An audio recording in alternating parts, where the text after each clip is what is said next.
오늘 사회자가 말씀하셨듯이 참 감기가 들어가고 저도 감기 때문에 참 또 이래 1년에 한 번씩은 꼭 다 감기가 든 것 같아요. 그렇지만 또한 우리가 감기 들었다고 해서 주저앉으면 또 더 약해집니다. 이럴 때일수록 또 힘있게 나가야 되지 않느냐 그런 생각을 해봅니다. 오늘은 좀 날씨가 풀렸습니다만은 광양에서 영하 8도라면 상당히 추운 날씨죠. 근데 또 이렇게 성도님들 오늘은 날씨가 풀렸습니다만은 추운 속에서도 또한 이렇게 능히 이겨내고 함께 할 수 있어서 감사합니다. 오늘 말씀은 고린도전서 4장 1절 2절을 같이 한 목소리로 읽겠습니다. 고린도전서 4장 1절 2절을 같이 읽겠습니다.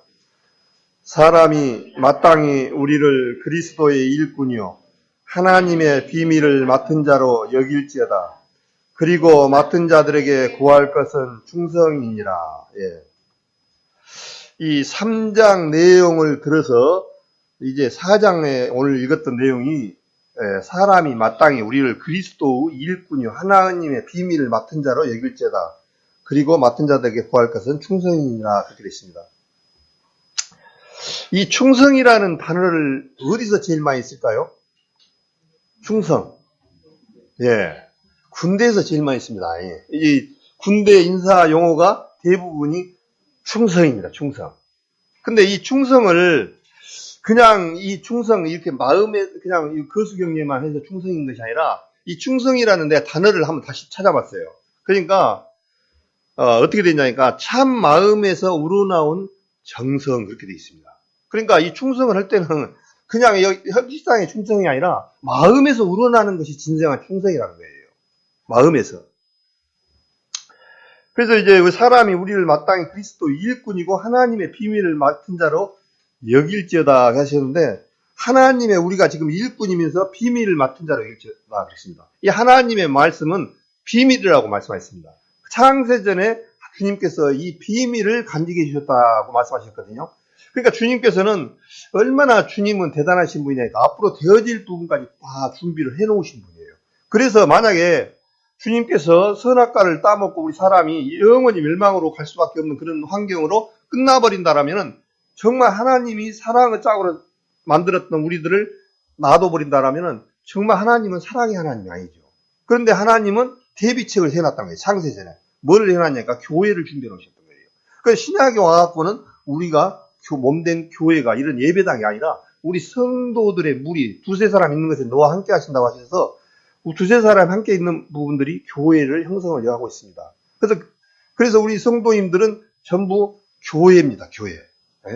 참 이 교회라는 그 부분들을 아무나 교회의 무리에 아무나 들어가는 것이 아니에요. 이 교회의 무리에 들어올 수 있는 요건은 구원받고 거듭난 사람만이 교회의 무리가 되는 겁니다. 거듭난 자. 그래서 성도라는 말을 우리 많이 쓰지 않습니까? 성도는 하나님의 거룩한 무리로 세상에서 인도되어진 자, 거룩한 사람들. 이런 사람들이 성도란 뜻이거든요. 거룩한 사람들. 그래서 우리 자신 한 사람 한 사람 보면은 거룩한 사람이 하나가 없어요. 근데 누구로 말미암아 거룩해졌냐니까? 주님으로 말미암아 거룩해진 사람들이에요. 주님으로 말미암아. 그래서 주님이 이 땅에 이제 주님이 오셔서 이제 주님께서 약속하신 대로 내가 처소를 준비하러 가면 내가 처소를 준비하러 가노니 처소가 준비되면 내가 너희를 데려오셨다고 약속을 하셨습니다. 그럼 어떤 사람들을 데리러 오신다니까? 교회를 데리러 오는 거예요. 교회를. 이 세상 사람들 아무리 세상에서 많은 권세와 많은 능력과 가지고 있었더라도 예수님이 그분들을 데려온 것이 아니라 하나님의 교회를 데리러 오신단 말입니다. 곧 성도를 데리고 오고 구원받은 사람들을 데려오고 그 약속을 소망을 우리는 깊이 가지고 있어야 돼요. 그래서 저는 웬만하면 이런 소망적인 부분을 가지고 얘기를 많이 하고 싶어요. 성도님들. 여태까지 좀 그렇게 하고 싶어요. 왜냐하면 우리가 이 세상에서 봐보십시오. 우리의 연수가 70이고 강건한 80이라도 수고와 슬픔뿐이 신속히 가니만 해요. 그래서 이 세상에서는 실제적으로 저도 육신을 바라보면은 건강의 그냥 한 150살까지 이렇게 살고 싶고 막 오래 살고 싶어요. 근데 과연 그런 부분들이 생각들이 올바른가 하는 생각해야 돼요. 주님은 뭐라 했습니까? 히브리서 9장 27절에 한 번 죽는 것은 사람의 정하시며 후에는 심판이 있다고 말씀하셨습니다. 분명히 죽어야 돼요. 하나님 앞에 가는 길은요, 죽어야 이 몸으로 아는 것이에요. 왜 그러냐니까 예수님이 죽었다가 3일 만에 부활하셔서 증표로 보여주셨어요. 부활이 있다는 사실. 그래서 우리 이 몸은 겉사람은 후패하나 우리의 속은 날로 새롭다고 하셔서 지금까지 태어나는 순간부터 늙어가는 거예요. 늙어가고 죽어가는 거예요. 지금 어느까지 시점이 왔느냐? 성도님들마다 다 달라요. 어떤 분은 이제 여만치 출발한 사람이 있고, 어떤 사람은 중간쯤 왔는 사람이 있고, 어떤 사람은 거의 다 마무리에 온 사람이 있어요. 그런데 중요한 것은 한 번 죽는 것은 사람의 정하심이 있다는 거예요. 다 죽어야 됩니다. 안 죽으면 안 돼요. 왜 그러냐면 만약에 저 같은 경우도 이 부모님 때문에 마음이 상당히 안 좋은데 이 요양병원에 갈 때마다 눈물을 흘리고 옵니다. 마음속에서.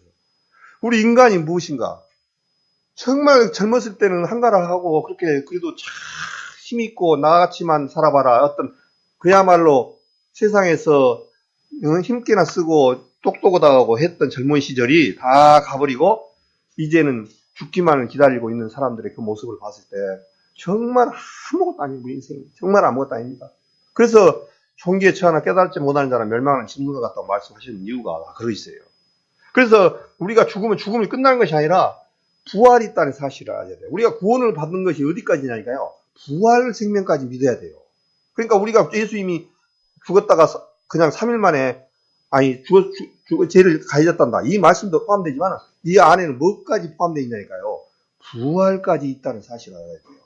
그래서 이제 예수님의 죽은 부활은 우리가 부활 생명으로 태어난 몸은 이 몸이 아닌 신령한 몸으로 태어난다는 사실을 생각하면 돼요. 거기에는 죽을 수도 없는 몸. 그야말로 이 세상은 왜 죽냐니까 계속 제가 그런 말씀을 합니다만 우리 사람이 왜 죽습니까? 결국은 죄 때문에 죽거든요. 죄 때문에. 죄의 삭은 사망이기 때문에 다 죽어야 돼요. 근데 이제 죄의 삭이 해결되어지고 하는 분들은 이제 부활 생명으로 되셔서 이제 늙고 병들고 아프고 슬프고 그런 부분들이 없습니다. 참 이런 말을 들으면 하나님 믿는 사람들은 왜 그렇게 말도 안 되는 소리를 하고 있느냐 이렇게 하는 분들이 세상 사람들이 많이 있습니다. 우리 3차원의 세계의 사람들은 하나님의 세계를 알 수가 없어요. 다 알 수가 없어요. 전도서에서도 말씀이 우리가 하나님의 일을 행하심을 다 알지 못한다고 되어 있습니다. 저 역시도 다 알지 못해요. 근데 어디서 알아야 되냐니까 이 성경 말씀을 통해서 알아야 돼요. 성경 말씀을 통해서 약속하는 거예요. 그래서 주님께서는 여기를 잡으시고 베드로후서를 한번 볼까요? 베드로후서 우리가 잘 아시는 내용이죠. 베드로후서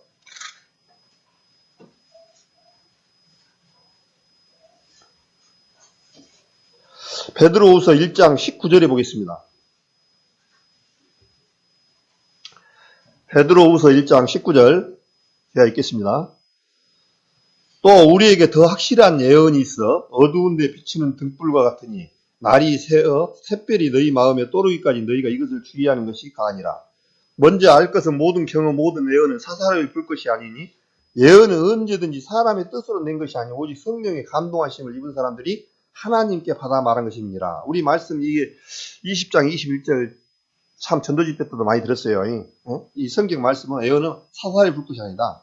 사람의 뜻으로 된 것이 아니고 오직 성령의 감동하심으로 하나님께 받아 적었다라고 말씀을 했어요. 근데 이 말씀을 왜 베드로 후서에 이렇게 말씀을 또 이렇게 써 놓으셨냐니까 마태복음 17장에 보면은 변화선상에서 이제 베드로와 야고보와 요한과 세 사람을 데리고 이 변화선상에 올라간 장면이 나옵니다. 거기서 예수님이 변화된 모습이 나옵니다. 변화되면서 그 뭐라 하냐면 너는 내 아들이라고 말씀을 하신 장면이 나와요. 그 말씀이 지금요 17절 18절 그 전에 이 앞에 그 내용을 지금 베드로가 지금 이 얘기를 한 거예요. 왜 그러냐니까 왜 이 말씀을 하셨냐니까 16절 한번 볼까요? 베드로후서 1장 그대로 16절 16절에 보니까 우리 주 예수 그리스도의 능력과 강림하심을 너에게 알게 한 것이 공교히 만든 이야기를 쫓은 것이 아니요 우리는 그의 크신 위엄을 친히 본 자라. 지금 이 베드로가 이제 예수님의 능력과 강림하심 다시 오신다는 것을 얘기하는 것은 그냥 한 얘기가 아니다. 공교히 만든 이야기를 하기 위한 것이 아니다. 그 위엄을 친히 베드로는 봤다고 얘기합니다. 그러면서 17절에 지극히 큰 영광 중에서 이러한 소리가 그에게 나기를 이는 내 사랑하는 아들이요 내 기뻐하는 자라 하실 때 저가 하나님께 존귀와 영광을 받으셨느니라. 이 말씀을 하시면서 지금 이 19절, 20절, 21절을 말씀하셨어요. 예. 주님의 말씀은 어디가 확실하냐니까 이 성경이 들어있다는 거예요. 우리가 본 것처럼 성경 말씀에 약속이 되어 있다는 거예요. 그래서 성경은 요한복음 10장에 보면 성경은 폐할 수 있나니 폐할 수 있다고요? 없다고요? 예. 성경은 절대 폐할 수가 없습니다. 예. 천지는 없어지겠으나 내 말은 없어진다고 말씀하셨어요. 차라리 천지가 없어졌지 하나님의 말씀은 없어지지 않는다는 거예요. 그렇기 때문에 성경 말씀을 폐할 수가 없다는 거예요. 이 요한복음 10장에 나온 말씀대로 성경을 절대로 폐하지 못한다는 얘기는 안 없어지고 말씀이 이룬다는 얘기예요. 그래서 우리 사람들은 약속도 어기고 속이기도 하고 우리 사람들은 그냥 이렇게 변절이 심하지만 하나님은 인생이 아니시니 시건치 아니하시고 그 말씀하신 대로 행한치 아니하심이 없느니라. 민수기 말씀에서도 이 3장에라도 거기에 말씀하셨죠. 하나님은 시건치 않으신 분이에요. 약속을 어기지 않는 분이에요. 그렇다는 것을 생각하시고 우리는 항상 신앙생활을 해야 되고 말씀을 믿고 나가야 돼요. 그래서 오늘 4장 고린도전서 4장에 맡은 자들에게 구할 것은 충성이랍니다. 충성. 이 오늘 충성이라는 부분을 군대에서 제일 많이 쓰는데 구약에서라든가 신약에서도 사도 바울은 우리를 하나님의 군사로 표현을 한 부분이 많이 있습니다. 군사로. 우리 보고 지금 군인이라는 거예요. 군인. 그래서 저 같은 경우에는 우리 나이 강원도에서 근무할 때는 구호가 충성이 아니고 당백이 있어요. 당백 그랬거든요. 당백이 뭐냐면은 일당백. 한 사람이 북한 100명하고 대적해서 이겨야 된다. 100명을 상대한다. 그래서 구호가 뭐냐니까 당백이 있어요. 당백. 다른 데는 이제 충성도 있고 필승도 있고 여러 가지예요. 근데 우리는 당백 그랬어요. 근데 이제 그게 어떤 그 의미적이고 상당히 이 군인들한테 힘을 불어주고 하기 위해서 당백이라는 이 인사 용어를 충성을 안 쓰고 우리는 당백을 썼는데 그만큼 이 충성이라는 표현 부분이 굉장히 우리한테는 깊이 와 닿아야 된다 그런 생각을 해봅니다. 그러면 이제 우리 구원받은 성도님들 생활 가운데 지금 하나님이 봤을 때 우리를 뭘로 보냐니까 군사로 본다는 거예요. 군사. 그러면 지금 어떻게 보면 하나님의 군대라고 표현하면은 군대에 지금 입대를 한 거예요. 하나님의 군대. 우리 성도님들 전부 다 군인이요. 근데 군인은 군대에 누울 있고 군대에 필요한 모든 생각과 모든 것을 가져야 돼요. 군대에 가서 생활하다가 아이고 보초 쓰는데 추우니까 나 집에 가야겠다고 총 들고 가보면 그거 뭐냐고 하냐면 탄력이에요. 탄력. 군대에서 제일 큰 것이 적군으로 넘어가는 거하고 탄력이 제일로 커요. 이 군대에서. 특히 무기를 휴대를 하고 탄력을 하게 되면 형이 엄청나게 큽니다. 그럼 만약에 우리 성도님들 지금 군인인데 좀 춥다고 하고 피곤하다 하고 아이고 피곤하니까 오늘 쉬어야지. 군인이 지금 보초 나가야 되고 훈련을 받고 전쟁을 위해서 해야 되는데 군인은 임무를 안 하고 나는 오늘 쉬어야겠다. 아이고 누구 형제님 좀 안 좋아 마음적으로. 그러니까 쉬어야겠다. 이렇게 마음을 먹은 게 군인의 마음이 아니야. 군인은 죽으나 사나 나라를 위해서 싸우다가 죽는 게 군인의 임무예요. 제가 이제 하산학교를 나왔는데 전라북도 여산에 하산학교 갔는데 처음 딱 들어가니까 뭐라 하냐면요. 너희는 지금 이 순간부터 돼지라는 거예요. 너희는 인격적으로 대우받을 수 있는 사람이 아니다. 딱 그러는 거예요. 그러면서 뭐라 하냐면 너희는 돼지라는 거예요. 돼지. 돼지, 사람 모멸감을 주네. 아무리 인격이 사람인데 돼지라 그러는 거예요. 돼지. 어떻게 거기서 훈련받는데 뭐 애 돼지라고 합니까? 이렇게 돼집니까? 돼지라니까 그냥 돼지라고 한 거예요. 그러면서 뭐라고 하냐면 군인은 하루의 전쟁을 위해서 있다는 거예요. 하루 전쟁을 위해서 있다는 거예요. 그러면서 애 돼지가 하루 너희들은 돼지냐? 돼지는 왜 필요하냐면 잔칫날 주인을 즐겁기 위해서 죽어주는 게 돼지라는 거예요. 그러니까 우리는 너희는 신병이고 군인이니까 나라를 위해서 전시에 일어나면 죽어주고 나라를 위해서 희생하는 것이 돼지처럼 그것이 영광스러운 거다. 그렇기 때문에 너희는 돼지다. 잔칫날 하루에 있기 위해서 돼지가 필요하듯이 너희도 마찬가지다. 하면서 돼지라는 거예요. 돼지 완전히. 어떻게 보면 기분이 굉장히 나쁜데 또 한편으로는 그럴듯하더라고요. 군인이 전쟁으로 와갖고 나라를 지키고 해야지 나라를 안 지키고 엉뚱한 짓을 하고 오면 그 군인의 임무가 아니잖아요. 그래서 그때 돼지라는 소리를 들었습니다. 참 기분이 나쁘졌지만은 또 한편으로는 그렇게 생각이 되더라고요. 디모데 후서 2장을 한번 보겠습니다. 디모데 후서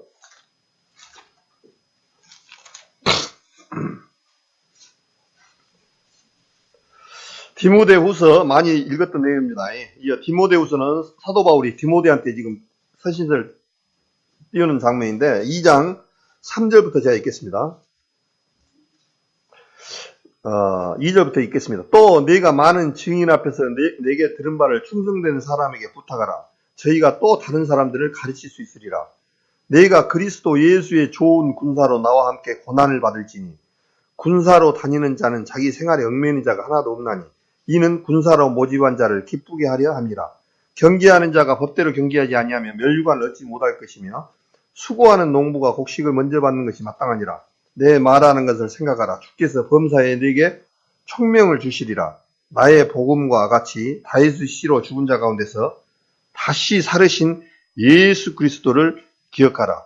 복음을 인하여 내가 죄인과 같이 매이는 데까지 고난을 받았으나 하나님의 말씀은 매이지 아니하니라. 이렇게 말씀했습니다. 여기서 보니까 신약에 와서 군사라는 표현을 썼어요. 내가 그리스도 예수의 좋은 군사로, 그냥 군사가 아니라 좋은 군사로 나와 함께 고난을 받을지니라고 했습니다. 이 군사가 있기는 있는데 좋은 군사가 있고 안 좋은 군사가 있겠죠. 군대에 갔는데 군대 생활 적응 못하고 탈령한 사람들은 탈령해버리고 군대 생활을 하는데 적응 못해가지고 늘 항상 병장이 됐는데도 2등병만 못 오고 그러면 어떻게 보면 좋은 군사가 아니죠. 그런 것처럼 우리 신앙 안에서도 마찬가지로 이런 부분을 조금 이렇게 들어서 얘기한다면은 우리 구원받은 성도님들 모두는 전부 다 어떤 군사가 돼야 되니까 좋은 군사로 되어 있습니다. 좋은 군사로 나와 함께 고난을 받을지니 그렇게 되어 있습니다. 그러니까 이 군대를 가면은 왜 사람들이 군대를 가기를 싫어하냐니까 가니까 힘들고 자유가 없는 거예요. 자유가. 지금 사회에서는 내 마음대로 자고 싶으면 자고 또 먹고 싶으면 먹고 그러지만 군대는 이 최고 좋을 때가 언제냐면 취침 점호라는 게 있습니다. 이 점호 시간이 군대에서는 상당히 뻗습니다. 군대 하루 일과를 점검하고 하루에 사람 병사들 건강 상태라든가 또 그 사람 군인들의 어떻게 하루 훈련을 받고 어떻게 했는가를 점검하는 시간인데 점호 시간이 상당히 까다로워요. 특히 훈련 때 받을 때는 점호 시간에 완전히 그야말로 반 죽는 거예요. 완전히 신발에 흙 먼지 요만한 거 하나, 또 총구에 요만한 먼지 하나, 옷에 이런 각이 안 잡혔다든가, 그 다음에 먼지가 조금이라도 보인다든가, 질서가 없다든가, 그 다음에 간물대 정도, 이런 것이 그 점호 시간에 완전히 팔딱딱 트는 거예요, 완전히. 일부러, 점호 때만 되면은 아주 힘들게 만듭니다. 왜 그러냐면 그건 하나가 군대 정신을 가다듬고 하는 그런 시간이거든요. 그런데 그런 등등을 이겨나가려면은 자유가 박탈이 돼요. 만약에, 그래가지고, 이제, 점호 시간을 어느 좋은 날이 있어가지고, 취침점호라는 게 있어요. 취침점호는 그냥 입을 쫙 깔아놓고, 인원 파악만 하고, 건강생활하고, 취침입니다. 근데, 취침 시간에 자기 싫다고 돌아다니는 거, 그거는 안 돼요. 허용이 안 돼요. 자야 됩니다, 무조건. 만약에 취침점호 끝나고 돌아다니는 사람이 있으면, 그 사람 걸리면 이제, 또, 잠을 안 재우는 거예요. 그러니까 취침 시간에는 자야 되는 거예요. 잠도 내 마음대로 못 자. 점호가 끝났으니까 내 마음대로 좀 텔레비도 12시까지 보고 내 마음대로 좀 호흡을 주는데 그것이 허용이 안 돼요. 예? 그게 군대입니다.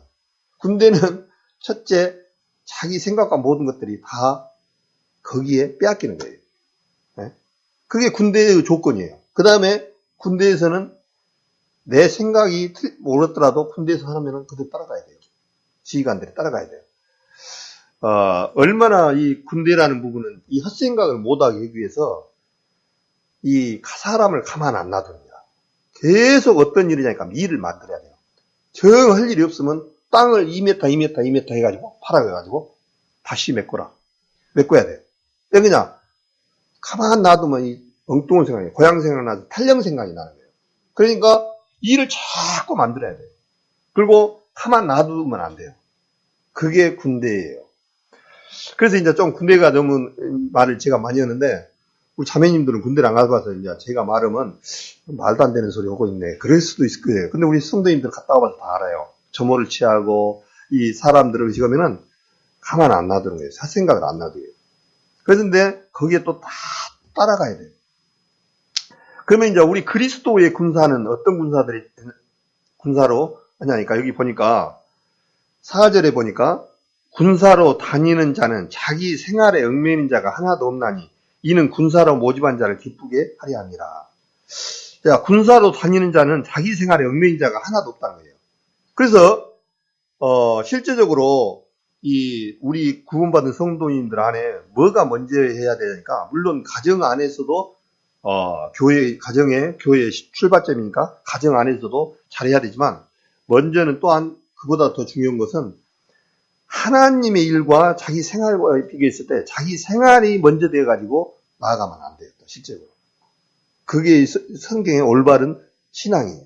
그래서 학개서를 보면은 이제 학개서를 읽어보면 어떻습니까? 이스라엘의 성전이 파괴되고 포로로 바벨론으로 포로로 돼가지고 다 3차까지 포로로 뿌려가가지고 거기 살다가 이제 하나님께서 에레미야를 통해서 70년이 차면은 이제 이스라엘 백성들에게 돌아올 수 있는 기회를 70년이 동안 포로 생활을 하셨다고 에레미야를 통해서 말씀해 놓으셨어요. 그래서 이제 다니엘은 포로로 가서 언제나 우리가 포로가 돼가지고 이렇게 어렵게 사는데 예루살렘으로 다시 돌아와서 정상적인 생활을 할 수 있을까 하고 기다리는데 생각이 안 나는 거예요. 그런데 딱 보니까 에레미야서를 딱 읽다 보니까 70년이 차면 다시 돌아오겠다고 약속한 그 말씀을 딱 깨달은 거예요. 아, 우리가 끌려간 지 70년이 차면은 다시 돌아오는구나. 근데 왜 끌려갔냐니까 이스라엘 백성들이 하나님의 말씀을 그렇게 말을 해도 안 듣는 거예요. 징그럽게 말을 안 들었습니다. 정말 이스라엘 백성들 성경을 계속 보면요. 그렇게 하나님의 능력을 맛보면서도 40년 동안 광야 생활하면서 어떻습니까? 이스라엘 백성들은 직접 하나님께서 만나와 메추라기를 먹고 하나님의 능력을 그렇게 맛봤던 사람들이에요. 실제로. 그런데도 계속 하나님을 불과 10가지 재앙으로 말미암아 출애굽을 해서 나왔는데 시내산에 모세가 율법을 받으러 갔는 사이에 그 사이에 뭐 만들었습니까? 송아지 형상을 만들었잖아요. 그 참을 못 참는 거예요. 송아지 형상을 만들어 놓고 뭐라 하냐니까 너희는 우리 신이니 너희가 인도하라. 우리 사람이 얼마나 미련합니까? 온 세상에 그 금붙이 빼가지고 송아지 형상 만들고 그게 신이다라고 하는 거예요. 네? 그 얼마나 우리 인간이 그렇게 어리석어요, 실제로. 마찬가지입니다. 지금 그러면 신약에 와서 우리는 그러느냐? 우리도 마찬가지예요. 우리 구원받은 분들도 어떤 분들은 천보로 간 사람이 있고 또 무당들에다가 푸작까지 하는 사람도 있습니다. 실질적으로. 정말 이건 그 사람이나 이 사람 똑같은 거예요. 우리 구원받은 성도님들은 내가 차라리 오늘 죽었으면 죽었지 무당한테 의지해갖고 나는 그런 상태에 살면 싫다라고 딱 선언을 해야 돼요. 그런데 우리 구원받은 사람이 점을 보고 무당에 가가지고 거기 푸닥거리 하는 그 자체가 얼마나 하나님 앞에 큰 제약인지를 몰라요. 하나님이 제일 싫은 것이 나에는 그래서 나에는 하나님 숨기지 말라고 말씀하셨던 것이 그만치 하나님은 정말 하나님은 위대하신 분이고 우리 세상에 지금 실제적으로 에레미야서 10장에도 그랬잖아요. 이 세상에 천지를 짓지 않는 신은 하늘과 땅에서 망하리라. 망하는 날이 한 번 옵니다. 이 세상에 많은 신들을 섬기는 나라들이 엄청나게 많아요. 근데 망하는 날이 한 번 오는 의미야. 주님 재림 때 한 번 망합니다. 예, 그 사람들은 건질 신이 없어요. 바벨론의 신들이 어떻습니까? 거기서 자기들 구해주도 못하고 그런 신들을 메고 다니고 또 신이라는 걸 만들었는데 갖고 가기 힘드니까 마차에다 싣고 다니고 그러면서 그거를 신이다라고 믿었던 것이 실제 바벨론의 신들이었습니다. 그리고 또 이 세상에도 마찬가지예요. 그래서 천지를 짓지 않는 신은 이 세상에 망하는 장면이 나옵니다. 근데 하나님께서 출애굽할 때도 그 애굽의 신들에게 벌을 줬다 하는 말씀이 나와요. 애굽에게 신을 벌을 줬다는 거예요. 애굽의 신을. 그 말씀이 한번 있는 거 없는가 볼까요? 여기 잡으시고 출애굽기 12장인가? 출애굽기 12장에 한번 보겠습니다.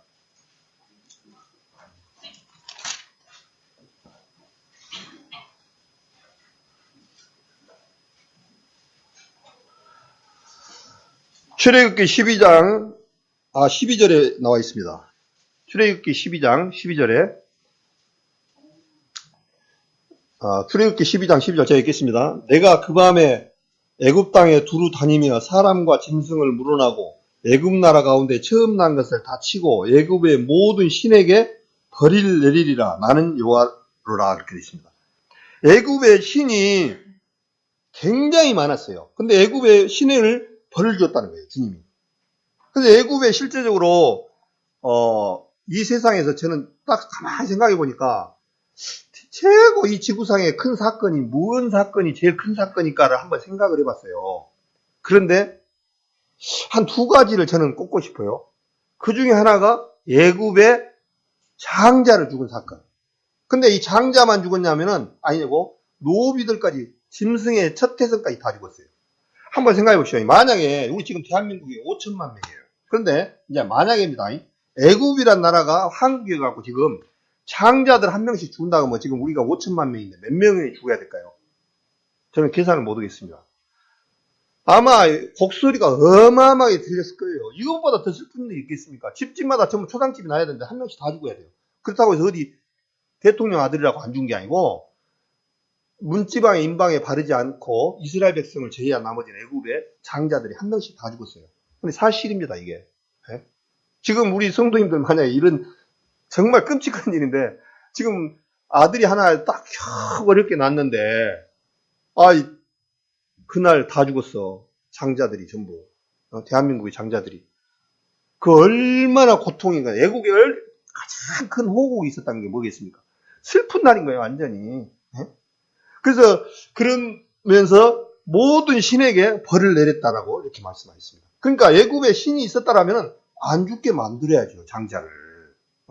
애굽의 신이 크냐 하나님이 더 크냐 봤을 때 애굽의 신은 아무것도 아닌 거예요. 이건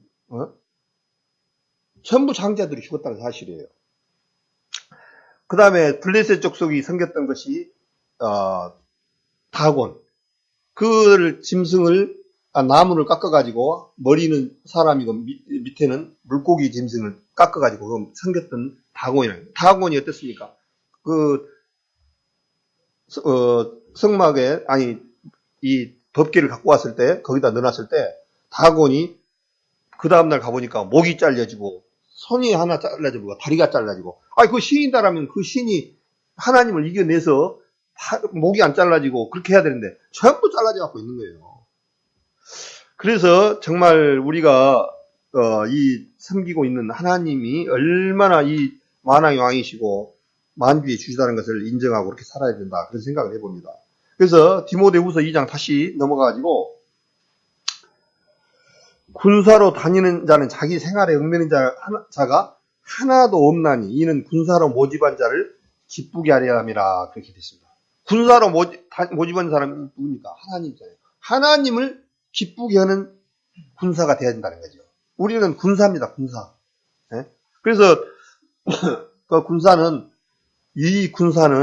남자만 군대 가니까 대한민국은 남자만 군대 가니까 군사고 자매님들은 군사가 아니고 나는 어려서 군사가 아니다 이런 생각을 말고 다 군사라고 생각해야 돼요. 이스라엘은 여자들도 군대 갑니다.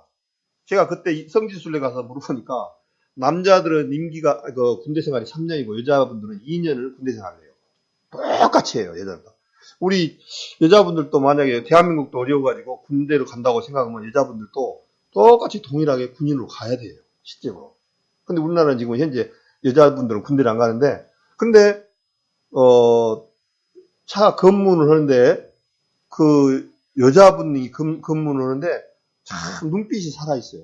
이 군인들이 확실히 이스라엘의 군인들하고 애굽의 이집트 군인들하고 비교를 해보니까 정말 전쟁을 누가 한번 이기겠는가를 금방 알겠더라고요. 두 사람만 딱 군인이 세워놓으면 알겠다고요.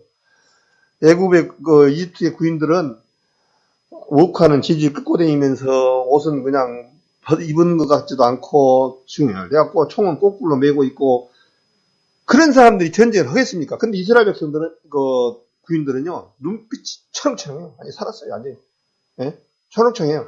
그래가지고 얼마나 배짱이 좋은지 이스라엘 나라 관광 올라모으고 말라 이런 식이에요. 우리나라 이스라엘 올라모으고 말라 이런 식이에요. 근데 우리나라는 관광객 없으면 그냥 막 얼어 죽은 것처럼 그런단 말이에요. 그 이스라엘 그렇게 배짱이더라고요. 그래서 우리 박정욱 자매님 거기 걸려갖고 그냥 혼났죠. 그냥 완전히 갈라면 가라는 식으로 그냥 그런 건 아니지만 사진 여건이 아마 차이가 있었는가 봐요.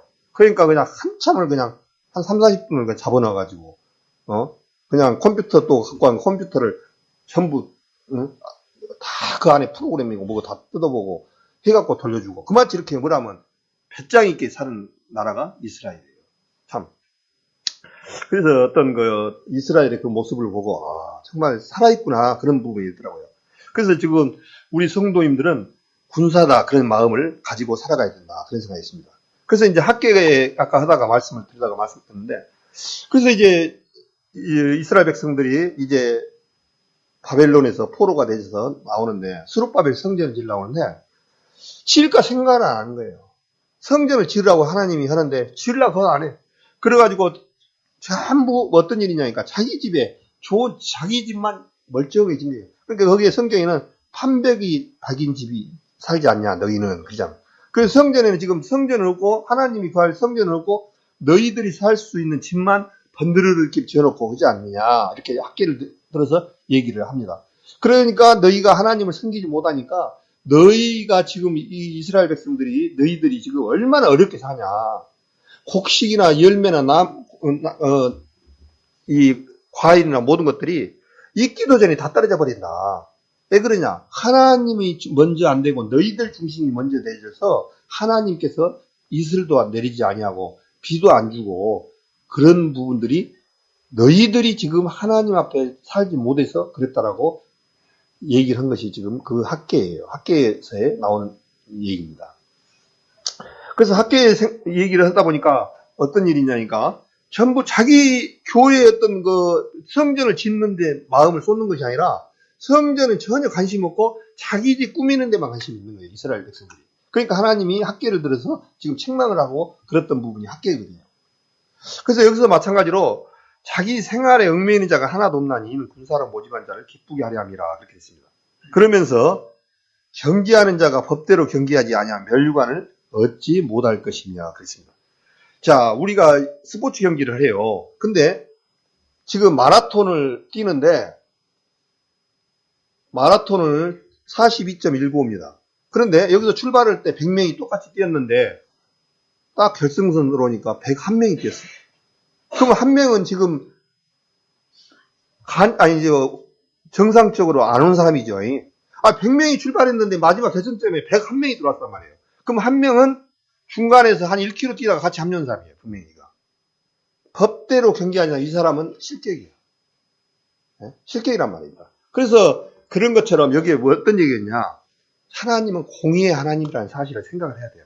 그래서 자기 법대로 경기하지 아니하면 멸류관을 얻지 못할 것이냐고 그랬습니다.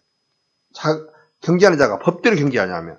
그래서 모든 스포츠에는 룰이 있습니다. 그 룰 안에 들어가서 정상적으로 뛰어야지 금메달도 주고 은메달도 주고 동메달도 따는데 만약에 자기 마음대로 해가지고 나의 금메달 안 주냐고 하면 안 돼요. 이 금메달 땄던 사람도 마지막에 이 금메달을 빼앗기는 경우가 있어요. 어떤 경우냐? 약물 중독을 했다든가 이 사람이 약물을 먹으면 안 되는 섭취하면 안 되는 그런 약 종류가 있는데 그거는 뭐냐면 사람의 몸을 파워를 키우고 또 지구력을 키우고 하기 위해서 순간적으로 그런 에너지를 발산하는 그런 약을 먹으면 절대로 안 되게 돼 있습니다. 그런데 불법으로 그거를 먹고 딱 가가지고 금메달을 땄잖아요. 나중에 약물검사에서 딱 나오는 거 박탈입니다. 그러니까 그 얘기예요, 지금요. 법대로 아니하면은 하나님의 법대로 경기지 않으면 면류관을 얻지 못한다는 거예요. 마찬가지예요. 사도 바울 같은 분이나 저같이 게으름뱅이나 하는 사람이 똑같이 주님 앞에 가갖고 상금을 받고 똑같이 인정을 받으면 법이 필요가 없는 거예요. 그 얘기입니다. 그 얘기 지금. 예? 그래서 하나님 앞에 갈 때는 자기 법대로 경기해오고 나아가야 된다는 얘기예요. 그래서 그렇지 않으면 면류관 얻지 못한다는 거예요. 그래서 면류관을 얻을 수 있는 조건이 뭐냐니까 하나님의 법대로 경기 안에 들어가야 된다는 거예요. 그러면서 6절에 보니까 수고하는 농부가 곡식을 먼저 받는 것이 마땅하니라. 우리가 농사를 지면 얼마나 농사 짓느라고 고생 많이 합니까? 풀도 뽑아지요, 야극도 쳐야지요, 가지치기도 해가지고 해야지요, 열매를 따면 또 이렇게 상처 안 나게끔 이렇게 해서 참 고생 많이 하죠. 벼농사를 지어보면 누구 말대로 벼농사 쌀 한 툴이 나오기 위해서 이제 지금은 좀 그렇게까지 안 그러겠습니다만 옛날에는 99번 사람 손이 간다 했어요. 이 벼 한 톨이 우리 입속에 들어오기까지 99번의 손이 간다고 그런 얘기를 해요, 어른들이.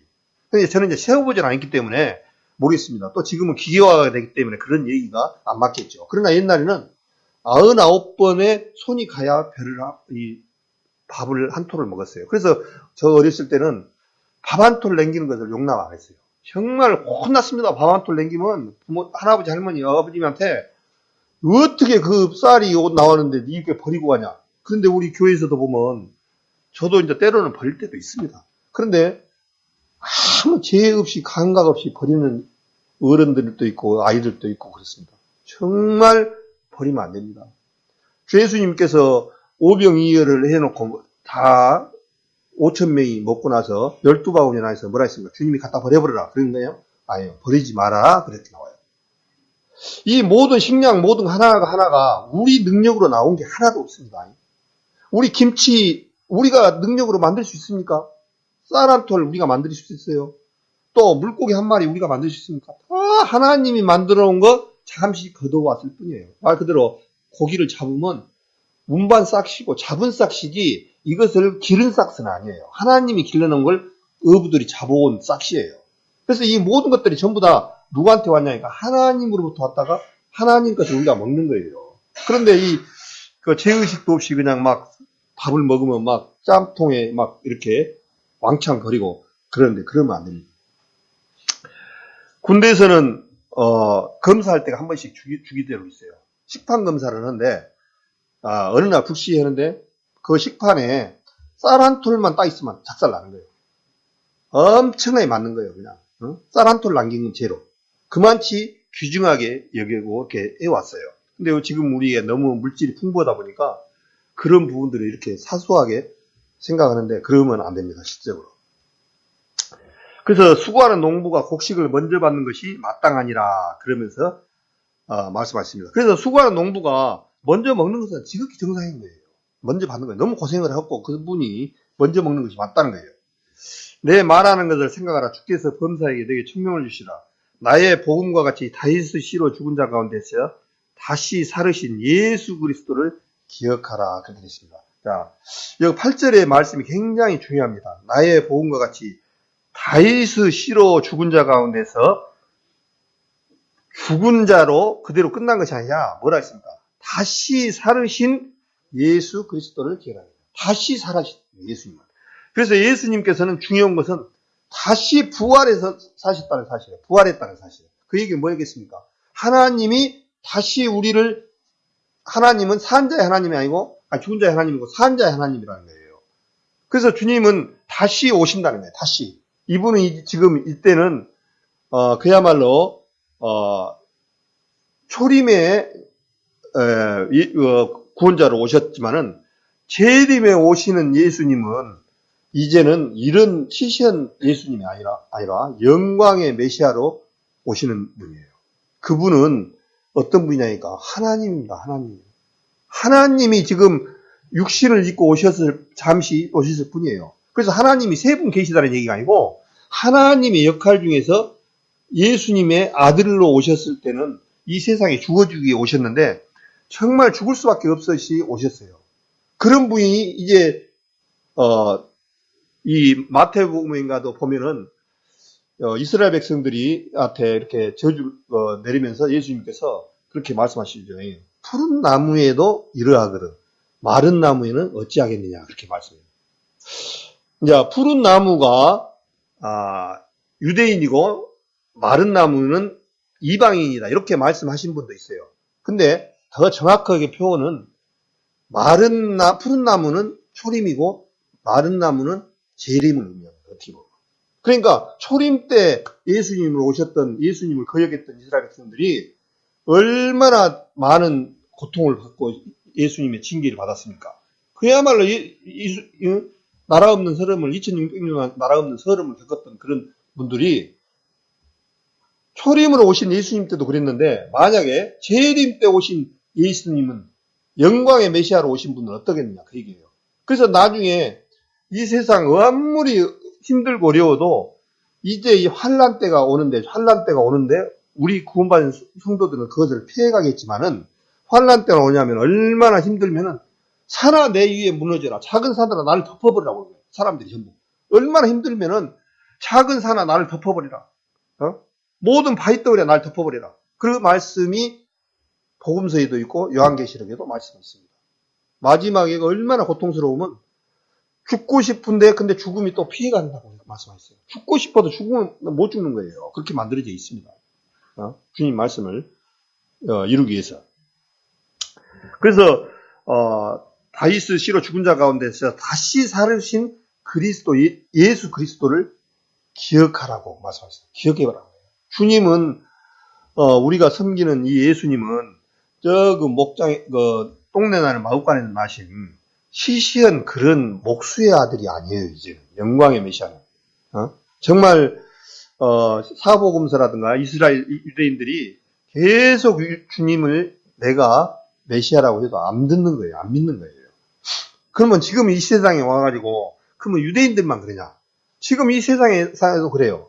우리 하나님을 믿는 사람들을 생각할 때 이제 우리 여기 계신 분들 그렇지 않겠지만 세상 사람들 안 믿는 사람들은 그런 거예요.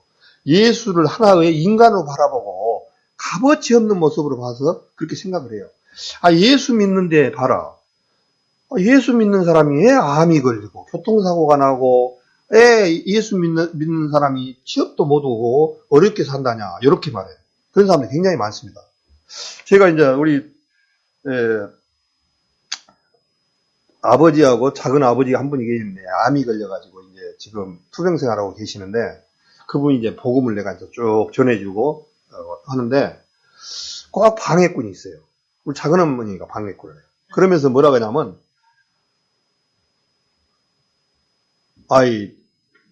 내가 잘못한 것도 없고 또 이렇게 악한 일도 안 했는데 너희 작은 아버지는 저렇게 암이 걸려갖고 저렇게 한다냐. 그러면서 이제 뭐 타령을 하냐니까 묘지를 이 조상묘가 흩어져 있던 묘를 한 군데 이렇게 싹 모았어요. 그러고 나서 저 산일 오고 나서 하니까 저렇게 암이 들고 아팠다. 그러니까 옛날 말이 딱 맞는 거예요. 잘못되면 조상 탓, 잘 되면 내 탓. 그러니까 이 묘를 잘못 옮겨서 그랬다는 거예요. 누가 묘를 옮기자고 했냐. 이제 또 이걸 따지는 거예요. 이제 누가 최초에 묘를 옮기자고 했냐고. 그래서 내가 작은 어머니 그것은 그게 아니고 이 세상은 하나님 믿는 사람이나 믿지 않는 사람이나 병은 똑같이 오고 또한 그런 환경이 나면은 모두가 다 옵니다. 저도 어떻게 될지도 모르고 교통사고 나서 죽을 수도 있고 암으로 걸릴 수도 있고 모든 이것은 똑같습니다. 동일합니다. 근데 우리 구원받은 성도님들 안에도 하나님 믿으면은 그냥 모든 그 만사 행통으로 생각하는데 그렇지가 않습니다. 그렇지 않냐면 이 세상에 구원받은 하나님이 우리는 제일로 중요한 것이 뭐냐니까 구원의 결국 믿음의 결국 영원 구원을 받음이라 그렇게 말씀하셨습니다. 한 번 죽는 건 사람의 정하심이에요. 그래서 우리 사람도 마찬가지로 우리는 그 대신 구원받은 사람들한테는 좋은 조건이 딱 있어요. 뭔 조건이 있냐?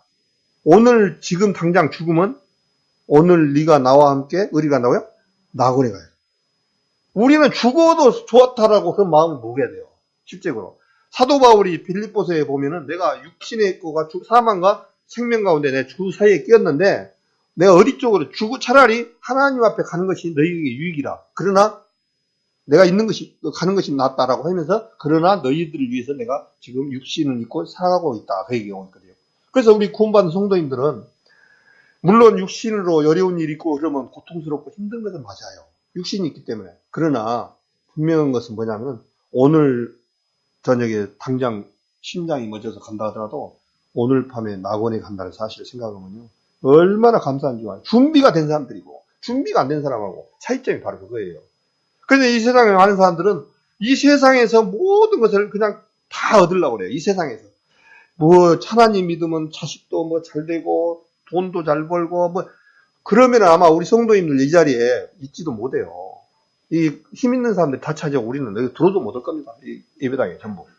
주님은 그런 그야말로 만사 행통의 하나님이 아니라는 사실을 꼭 알아야 돼요. 우리 구원받은 성도 중에 이 사도 중에 제일로 사도 바울 같은 경우 어떻습니까? 육신에 가시가 있어서 3번이나 출백이 돼요. 그 육신의 가시가 뭔지는 모르겠지만은 너무너무 힘들었던 것 같아요. 그래서 3번이나 주님께 간구했느니 내 은혜가 내게 족하다고 말씀하셨지 않습니까? 그랬을 때 내가 약한 가운데 곧 강함이라. 그랬을 때 약하니까 누구를 찾냐니까 주님을 찾게 돼 있습니다. 네? 주님을 찾게 돼 있어요. 우리 성도님들 이렇게 생각하다가 어떤 때 저 주님을 더 매달리던가요? 배부르고 등 따시 보면요. 주님 더 안 가시게. 근데 내 안에 가시, 어려운 고통이 있고 가정 안에 풍파가 있고 할 때마다 누구를 붙드냐니까요. 주님을 붙드는 거예요. 그래서 시편에도 내가 고난당하기 전에는 그럴 때 행하였더니 고난을 통해서 주님의 율례를 배우게 됐다고 말씀하고 있습니다. 그래서 때로는 주님께서 우리에게 어려운 부분들도 있어요. 사람 누구나 다. 그러나 그럴 때일수록 주님을 더 붙잡고 나갈 수 있는 그런 부분들이 되어야 한다 생각이 됩니다. 그래서 이제 우리가 구원받은 성도님들은 정말 군사라는 생각을 꼭 가지고 살아가야 되지 않느냐 그런 생각을 해봅니다. 그래서 이어서 빌립보서 2장을 보겠습니다. 빌립보서 2장 19절을 보겠습니다. 빌립보서 2장 19절을 제가 읽겠습니다. 19절부터 내가 디모데를 속히 너희에게 보내기를 주 안에서 바라면 너희 사정을 알므로 안위를 받으려 함이니 이는 뜻을 같이하여 너희 사정을 진실히 생각할 자가 이밖에 내게 없습니다. 저희가 다 자기 일을 구하고 그리스도 예수를 구하지 아니하되 디모데의 연단을 너희가 안 하니 자식이 아비에게 한같이 나와 함께 복음을 위하여 수고하였느니라. 그러므로 내가 내 일이 어떻게 될 것을 보아서 곧 이 사람을 보내기를 바라고 나도 속히 가기를 주 안에서 확신하노라. 그러나 에바브라 디도를 너희에게 보내는 것이 필요한 줄로 생각하노니 그는 나의 형제요 함께 수고하고 함께 군사된 자요 너희 사자로 나를 쓸 것을 돕는 자라. 그가 너희 무리를 간절히 사모하고 자기 병든 것을 너희가 들은 줄 알고 심히 근심한지라. 저가 병들어 죽게 됐으나 하나님이 저를 긍휼히 여기셨고 저뿐 아니라 또 나를 긍휼히 여기사 내 근심의 근심을 면하게 하셨느니라. 그러므로 내가 더욱 급히 저를 보낸 것은 너희로 저를 다시 보고 기뻐하게 하며 내 근심도 덜 함이니 이러므로 너희가 주 안에서 모든 기쁨으로 저를 영접하고 또 이와 같은 자들을 존귀히 여기라. 저가 그리스도의 일을 위하여 죽기에 이르러도 자기 목숨을 돌아보지 아니한 것은 나를 섬기는 너희의 일에 부족함을 채우려 함이니라. 여기서 보니까 에바브로 디도라는 사람 형제가 지금 에바브라 디동제를 뭐라 하냐면 나의 형제요 함께 수고하고 함께 군사된 자요 그렇습니다. 그래서 에바브로 디도라는 뜻이 매력 있는 자, 사랑스러운 자라는 뜻이더라고요, 이름이. 근데 이 사람이 하나님 앞에 그렇게 신실하게 사는 다음에 어떤 것이냐니까 병이 들었습니다. 네? 자, 하나님 믿으면 병이 안 들어야 되는데 왜 이렇게 병이 들었을까 이런 생각이 돼요. 그런데 우리는 환경과 여러 가지 조건에 의해서 병이 들 수도 있다는 사실을 인정하고 나가야 됩니다. 근데 이제 에바브로 디도가 사도 바울이 빌립보 교회에다가 이제 교회의 성도들을 알아보기 위해서 디모데하고 에바브로 디도를 보내는데 이 에바브로 디도로 인해서 빌립보 교회가 상당히 성도들이 기도도 많이 했을 것 같고 그 안에 또 근심이 많이 있었을 것 같아요. 성도가 아프니까 서로 마음이 서로 합심하지 않게 되지 않았나 그런 생각이 들어져요. 이 안에는 정확하게는 모르겠지만 그래서 저가 병들어 죽겠으나 하나님이 저를 귀셨고 저뿐 아니라 또 나를 긍휼히 여기셨는데 근심을 면하게 하셨다고 해서 나중에는 치료가 되고 아픔이 나았지 않느냐 그런 생각이 되져요. 이 에바브로 디도가. 그래서 이제 디모데를 이제 빌립보에다 보내려고 그러는데 뭐라고 하냐니까 주 안에서 바라면 너희 사정을 알므로 안위를 받으려고 하는데 이는 뜻을 같이하여 너희 사정을 진실히 생각할 자가 이밖에 내게 없음이니라. 그러면서 저희가 다 자기 일을 구하고 그리스도 예수 일을 구하지 아니하되 하나님 앞에 서로 협력하고 서로 나아가야 되는데 같이 할 사람이 없는 거예요. 다 자기 일을 구한다는 거예요. 그러니까 세상 일에 매여 있다 보니까 하나님 일보다는 세상 일에 어떤 자기 중심의 일을 하다 보니까 지금 사도 바울이 빌립보 교회에다 지금 빌립보서 쓰면서 이 말씀을 해놓은 상태를 봐서 굉장히 복음을 전하는데 서로 협력하고 동역하고 서로 이렇게 같이 연합해서 나가야 되는데 없는 거예요, 이게. 그러다 보니까 이 디모데를 보내고 에바브로 디도를 보내는 부분을 얘기를 하시고 있습니다. 근데 또한 디모데를 뭐라고 하냐니까 22절에 보니까 디모데의 연단을 너희가 하나니 자식이 아비의 양같이 나와 함께 복음을 위하여 수고했느니라. 참 디모데는 참 하나님 앞에 신실하게 살았던 주님의 종이었죠. 그래서 말씀으로 사도 바울이 디모데를 낳았다라고 말씀하셨고 자식이 아비의 양같이 했다는 거예요. 자식이 아버지처럼 사도 바울을 동역하는데 같이 협력하고 같이 했다는 거예요. 이렇게 하는 사람이 있는가 반면에 디모데나 에바브로드 같은 사람이 있는가 반면에 필립보 교회 또한 성도들은 참 관심 없는 것처럼 그냥 이렇게 떠나버리는 그런 모습을 봅니다. 그래서 이제 시간이 벌써 1시간이 되어버렸네요. 지금 반복이 됐는데 이제 짧게 끝내겠습니다. 제가 수요일날 설교를 수요일날 했던데 성도님들이 참석을 안 하셔서 조금 그걸 보충한다면은 이제 우리 구원받은 성도님들은 어디에 기록이 되냐니까 생명책에 기록되어 있습니다. 이 생명책에는 지옥 가고 천국 가고 다 기록되어 있어요. 근데 예수님께서 다 이뤘다는 순간에 어떤 일이 있었냐니까 생명책으로 이 세상 사람들이 다 옮겨진 거예요. 이 세상 누구나 다 옮겨졌어요. 그런데 그러면 생명책에서 이제 벗어질 사람이 있어요. 어떤 사람들이냐? 주님을 영접을 아니하고 받은 사람들은 이제 지워져 버린 거예요.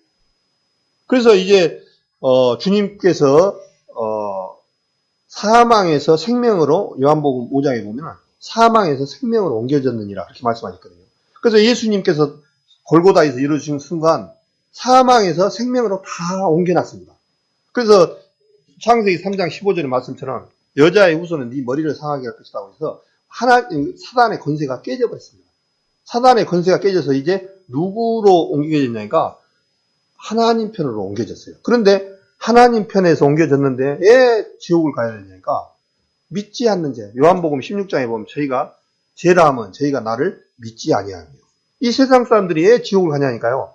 이런 사실을 얘기해도 안 믿는 거예요.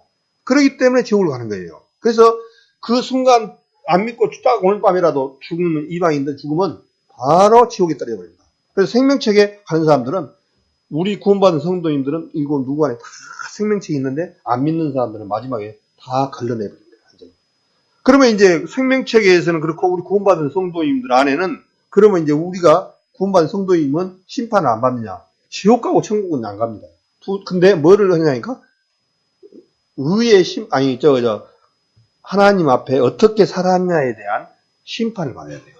그 책이 뭐가 되어 있냐니까 수요일날 말씀을 드렸던 분들은 기억나시죠? 뭔 책이라 했습니까? 잊어먹으시는 거 같네요. 기념책이라고. 여기 말라기로 한번 보겠습니다.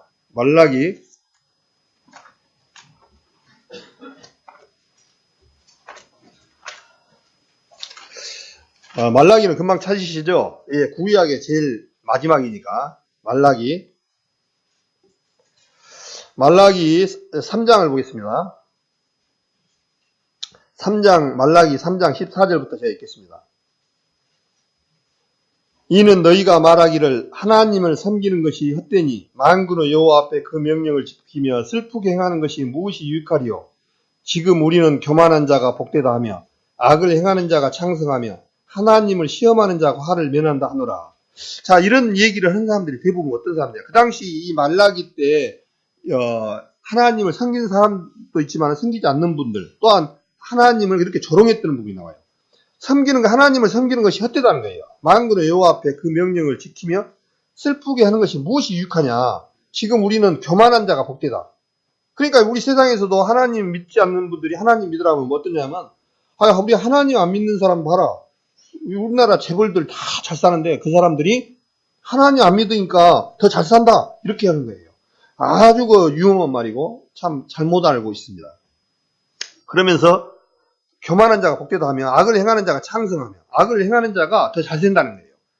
하나님을 시하는 자가 화를 면한다 하노라.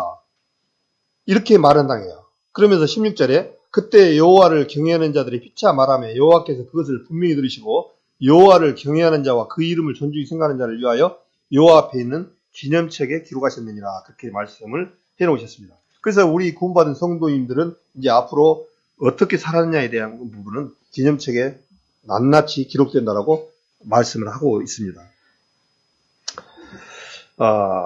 시편 56편에 보면은 이스라엘 백성들 안에 눈물병이 있다고 나옵니다. 눈물병. 그러니까 이 이스라엘 백성들은 지금 그 당시에 눈물을 짜서 눈물을 받는답니다. 우리 성도님들 한번 눈물을 짜가지고 한번 누르면 얼마나 받아질까요? 근데 이스라엘 백성들이 외롭고 힘들 때마다 눈물이 나면 그 눈물을 받아서 죽을 때 그걸 묻는다는 거예요. 근데 그 얘기는 뭐냐면 하나님이 내 아픈 형편과 주님을 섬겼던 모든 것들을 다 기억하시고 알아주신다는 거예요. 그런 의미로 눈물병을 받아서 눈물을 죽을 때 관 속에다 넣어서 이렇게 했다는 거예요.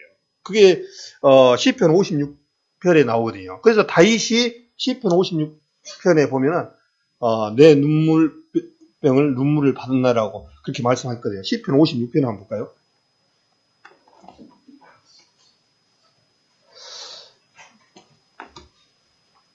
욥기 시편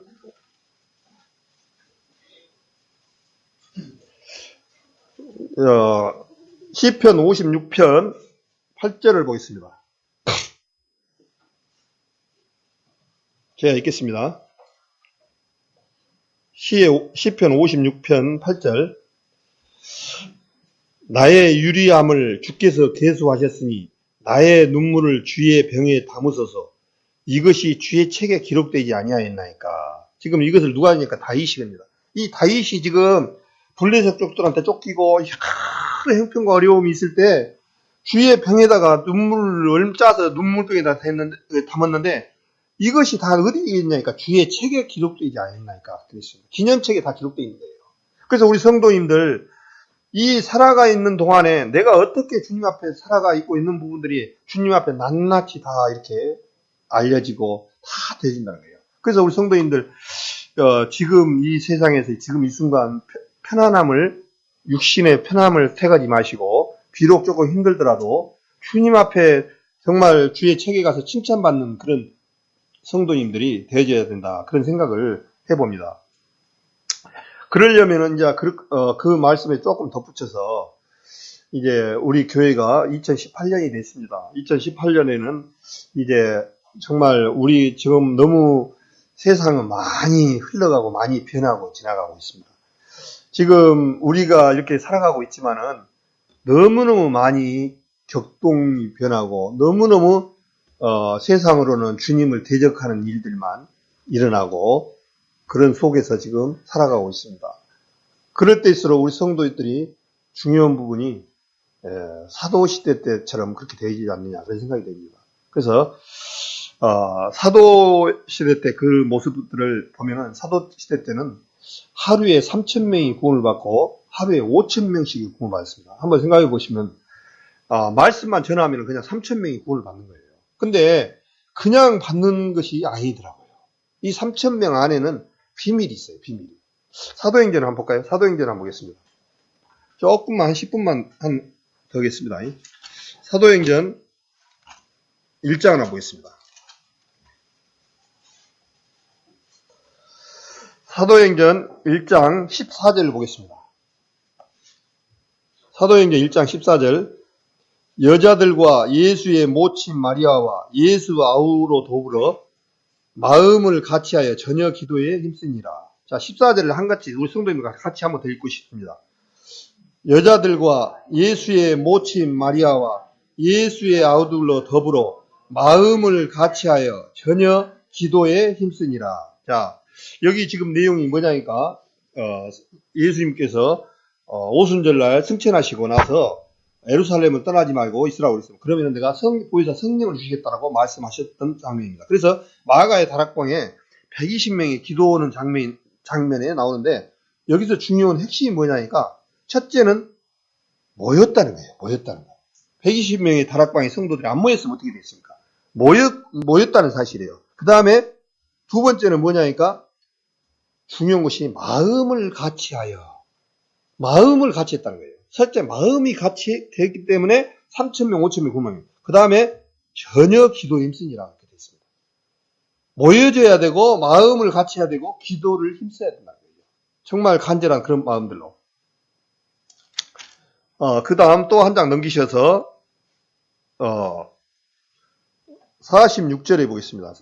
사도행전 2장 46절에 보니까 날마다 뭐라고요? 같이 읽겠습니다. 날마다 마음을 같이하여 성전에 모이기를 힘쓰고 집에서 떡을 떼며 기쁨과 순전한 마음으로 음식을 먹고 하나님을 찬미하며 또 온 백성의 칭송을 받으니 주께서 구원받는 사람을 날마다 더하게 하시니라.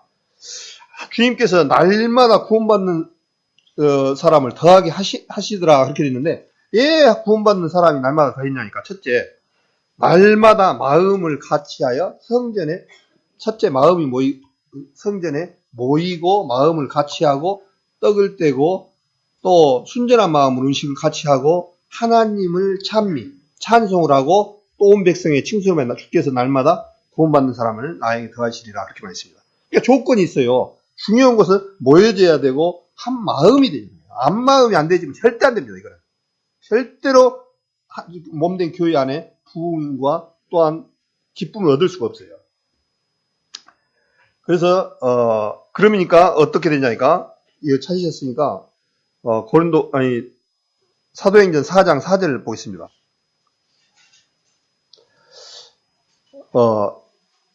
4장 4절 같이 읽겠습니다. 말씀을 들은 사람 중에 믿는 자가 많으니 남자의 수가 5천이나 되었더라.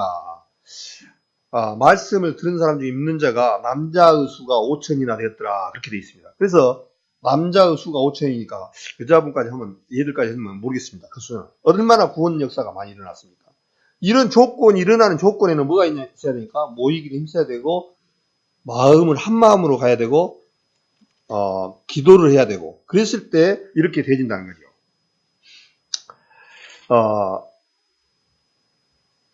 32절 한번 보겠습니다. 또 32절에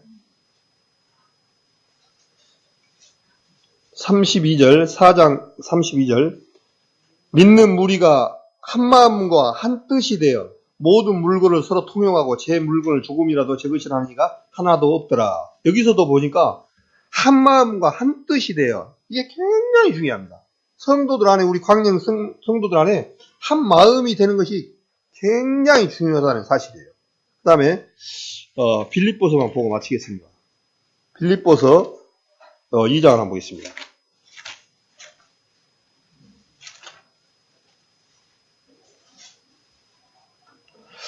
빌립보서 1장 27절을 읽겠습니다.